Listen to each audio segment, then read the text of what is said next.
emosi atau afektif.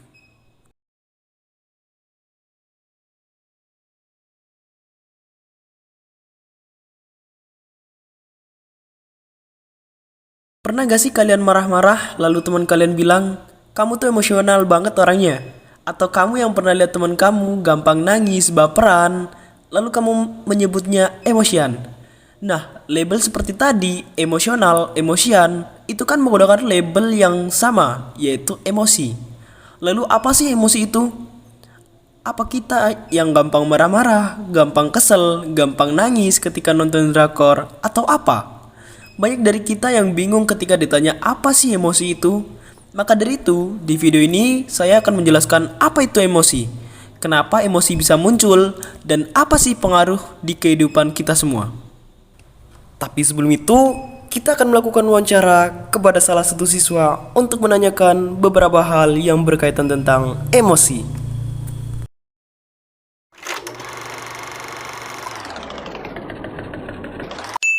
Apakah emosi sangat berpengaruh dengan kinerja siswa? Jika iya, mengapa demikian? Iya, sangat berpengaruh. Karena kinerja siswa itu tergantung emosi. Jika emosinya tinggi, siswa itu akan kinerja dengan hal-hal yang menurut saya negatif.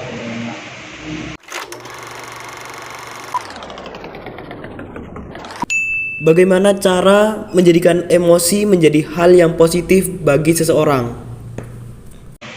Caranya itu bisa dengan membawa seseorang itu tidak membawa topik ke yang bikin dia emosi, atau bisa mendengarkan lagu atau refreshing ke tempat yang lain.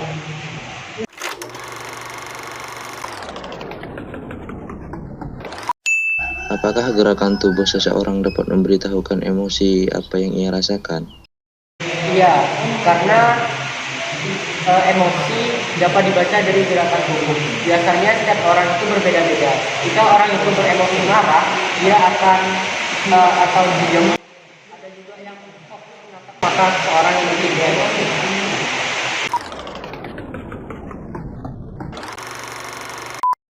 Bagaimana cara menangani emosi orang lain?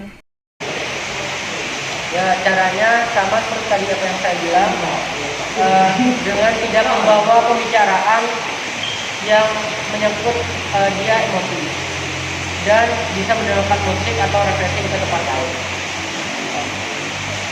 Dan ini pertanyaan terakhir, sekaligus penutup sesi wawancara tentang emosi. Apakah lingkungan juga dapat mempengaruhi emosi seseorang? Sangat mempengaruhi emosi, bukan hanya tentang emosi, lingkungan juga mempengaruhi karakter seseorang. Oke, barusan beberapa pertanyaan serta jawaban mengenai emosi. Lalu, apa emosi itu? Emosi adalah semua jenis perasaan yang ada dalam diri seseorang. Kata emosi cenderung mengidentikan dengan kata afektif. Sebagian ahli kejiwaan dan kedokteran mengidentikan emosi dengan libido, artinya nafsu. Apapun istilah atau nama lain daripada emosi, namun yang perlu dipahami adalah bahwa emosi memiliki peran yang besar dan sangat penting dalam dinamika kepribadian atau kejiwaan setiap individu dan pengendalian tingkah laku seseorang. Lalu, benarkah jawaban dari salah satu siswa yang kami wawancarai? Inilah beberapa penjelasan yang berkaitan tentang emosi.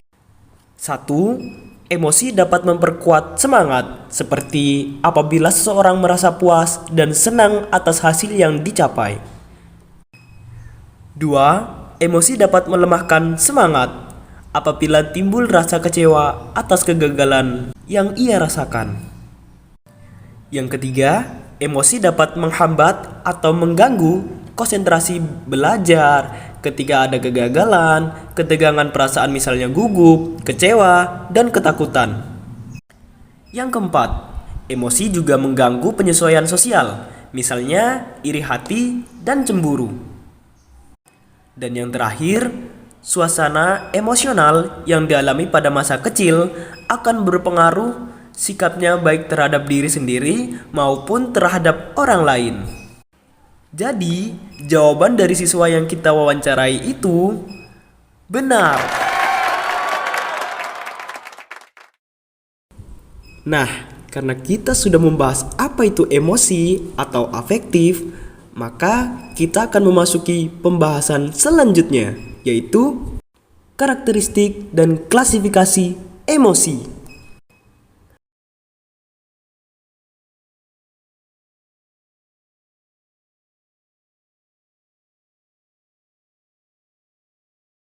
Sebagian gejala kejiwaan, emosi memiliki beberapa ciri-ciri seperti berikut. 1. Bersifat subjektif. 2. Fluktuatif, yaitu naik turun atau tidak tetap. Dan yang terakhir, 3. Banyak bersangkutan dengan pengenalan melalui indrawi. Emosi dapat dipilah menjadi dua kelompok, yaitu 1. Emosi sensori dan 2. Emosi psikis. Apa sih pengertian dari dua kelompok emosi-emosi tersebut? Mari kita bahas dari emosi sensori. Emosi sensori adalah emosi yang ditimbulkan oleh rangsangan dari luar terhadap tubuh. Contohnya seperti rasa dingin, manis, sakit, lelah, lapar, kenyang, dan lain sebagainya. Sedangkan emosi psikis adalah emosi yang disebabkan oleh alasan-alasan kejiwaan, yakni perasaan intelektual, yaitu rasa yang berkaitan dengan kebenaran. Contohnya, gembira memperoleh sesuatu yang benar, atau puas atas sesuatu karya ilmiah. Perasaan sosial, misalnya rasa solidaritas, empati, simpati, dan kasih sayang. Sedangkan perasaan keindahan atau estetis, misalnya kagum, terpesona, dan lain-lain. Berbeda juga dengan perasaan susila, yaitu berkaitan dengan nilai buruk atau etika, contohnya rasa bersalah, rasa tentram, rasa bertanggung jawab, dan lain-lain. Dan yang terakhir, perasaan ketuhanan, yaitu rasa mengenal memiliki Tuhan dan naluri keagamaan. Itulah pengertian dari emosi psikis. Dan sepertinya pembahasan karakteristik dan klasifikasi emosi cukup sampai di sini saja, karena kita akan memasuki bagian berikutnya, yaitu kecerdasan emosi.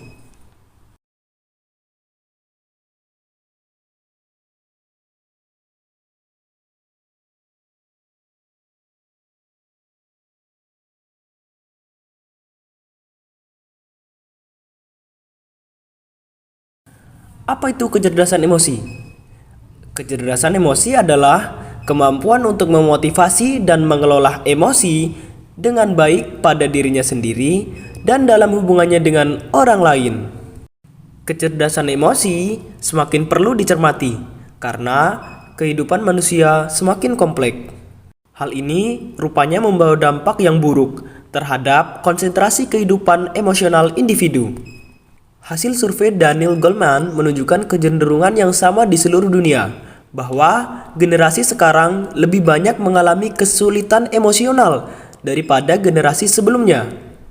Seperti mereka lebih kesepian, pemurung, lebih beringas, kurang menghargai sopan santun, lebih gugup, mudah cemas, dan juga lebih meledak-ledak atau bisa disebut impulsif dan regresif. Goleman juga menemukan banyak juga orang yang gagal dalam hidupnya bukan karena rendahnya kecerdasan intelektualnya, namun karena kurang memiliki kecerdasan emosional. Dan sebaliknya, tidak sedikit orang yang berhasil dalam kehidupan meskipun IQ-nya rata-rata saja, tetapi kecerdasan emosionalnya tinggi. Seperti apa yang dicontohkan Jen Segel di beberapa kasus tentang peranan kecerdasan emosi terhadap seseorang. Dan karena ini sebagai penutup, saya akan dibantu oleh rekan saya untuk menyebutkan apa saja contoh-contohnya.